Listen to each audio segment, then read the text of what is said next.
batula abun fahari na san ki nake ba zan ki faɗi ba.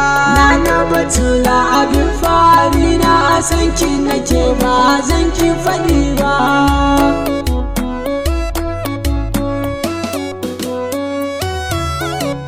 Tunda kai ne cikin duniyan nan dole na furta abun fahari na.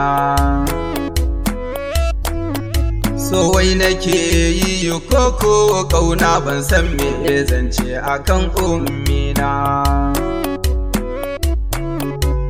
Ko ku jiya ko ma ku ƙiji dai za na fitar da abin ƙirjina.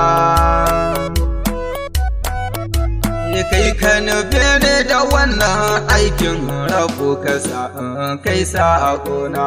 Nana batula abin fahari na san ki nake ba zan ki faɗi ba. Kai ta daɗin tsira da aminci rabu aikin da ba za ka gaza ba.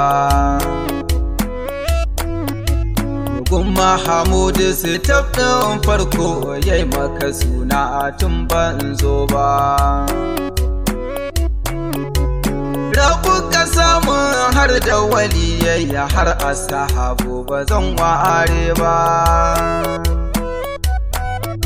Salamu alaika waliyin gaske Shak Ahmad